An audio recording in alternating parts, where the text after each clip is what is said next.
கர்த்தாவே, உம்மை நோக்கி கூப்பிடுகிறேன்.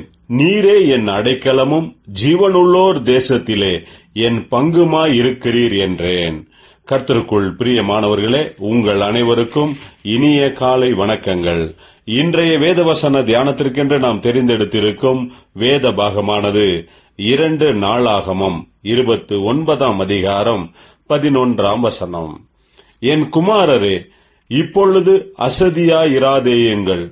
நீங்கள் கர்த்தருக்கு பணிவிடை செய்யும்படி அவருக்கு முன்பாக நிற்கவும் அவருக்கு ஊழியம் செய்கிறவர்களும் தூபம் காட்டுகிறவர்களுமாயிருக்கவும் உங்களை அவர் தெரிந்து கொண்டார் என்றான். பிரியமானவர்களே, இன்றைய வேத தியானத்தின் தலைப்பு அசதியாயிருக்காதீர்கள் என்பதே.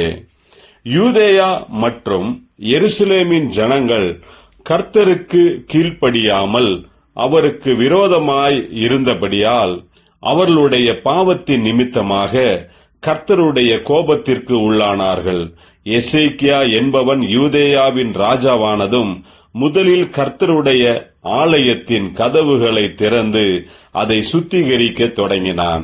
கர்த்தருடைய ஆசாரியர்களையும் லேவியர்களையும் கூடிவரச் செய்து இஸ்ரவேலின் தேவனாகிய கர்த்தருடைய உக்கிரமான கோபம் நம்மை விட்டு திரும்பும்படிக்கு கர்த்தருடைய ஊழியங்களில் பரிசுத்தமாயிருக்கவும் அசதியாயிருக்கக்கூடாது என்றும் எச்சரிக்கையின் வார்த்தைகளை அவர்களுக்கு சொன்னான்.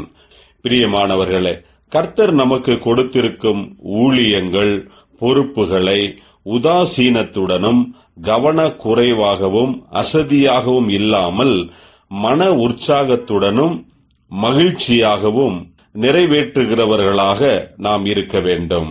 இங்கே எசேக்கியா ராஜா சொல்லுகிறது போல, நம்முடைய முன்னோர்கள் கர்த்தருக்கு விரோதமாக செய்த தப்பிதங்களை நாமும் செய்யாதபடிக்கும் கர்த்தருடைய கோபத்திற்கு உள்ளாகாதபடிக்கும் நாம் எச்சரிக்கையுடன் இருப்போமாக. ஜெபிப்போம். ஜீவனுள்ள தேவனே, எல்லா விதமான கவனக்குறைவுகளையும் உதாசீனத்தையும் அசதியையும் எங்களிடத்திலிருந்து எடுத்து போடுவீராக. நீர் எங்களுக்கு கொடுத்திருக்கும் பொறுப்புகளை ஊழியங்களை மன உற்சாகத்துடன் செய்து முடிக்க கிருபையையும் பலனையும் தருவீராக. இயேசு கிறிஸ்துவின் நாமத்தில் ஜெபிக்கிறோம் நல்ல பிதாவே, ஆமேன்.